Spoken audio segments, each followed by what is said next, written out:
आज 14 मई है 2026। हरिओम। 17 अध्याय के 18 नंबर श्लोक आज देखते हैं।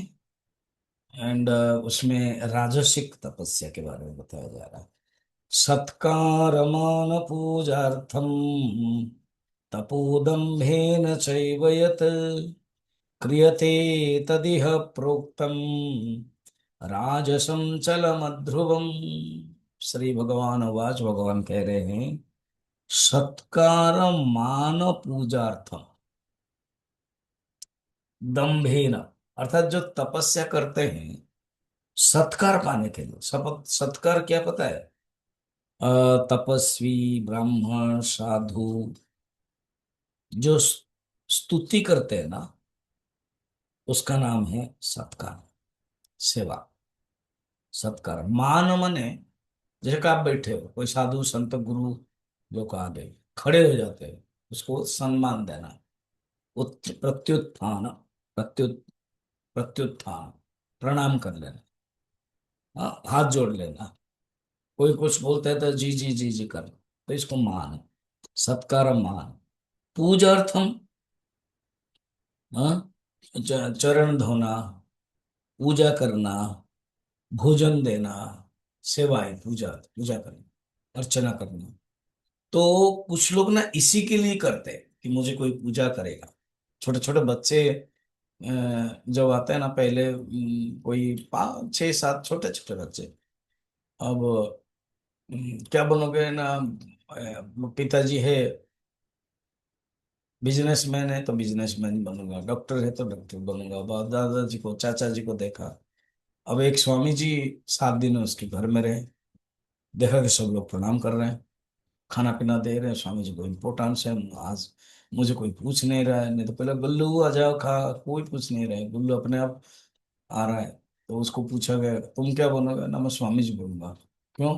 सब लोग पूजा कर रहे हैं, मेरी मम्मी डैडी सब पूजा करते हैं, प्रणाम करते हैं, मुझे भी कहते हैं जबरदस्त पूजा करो। तो अब हालांकि वो बच्चा है, सरल है, कुछ लोग ऐसे भी है। बहुत सन्या, कुंभ मेला में सन्यासी बने। क्यों? मान पूरे तो राजसिक तपस्या है, दिखाने के लिए। मान, सत्कार, पूजा के लिए, और दंभ दिखाने के लिए भी।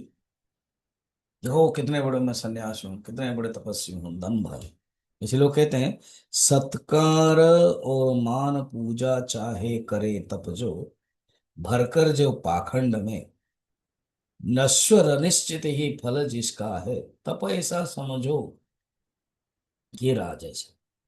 कहते उसका जो फल मिलेगा ना, वो चलम है। चलम माने चंचलम, और अध्रुवम, क्षय, परमानेंट नहीं रहेगा, अध्रुवम नष्ट हो जाएगा। नश्वर अनिश्चित काल, चलम है। हाँ, अब स्वर्ग के लिए, स्वर्ग दी साधनत्वेन अस्थिरम, एवं पतन भय चलन हेतुत्व, चलन हेतु से पतन भय हो जाता है, तो नष्ट हो जाएगा। अभी एक कथा भी है, एक राजा थे, नहुस राजा। और नहुस राजा पता है, बड़ा प्रसिद्ध है। भगवान शंकर पार्वती की जो कन्या है, उसको बोलते हैं अशोक सुंदर। ये कथा बहुत कम लोग जानते हैं।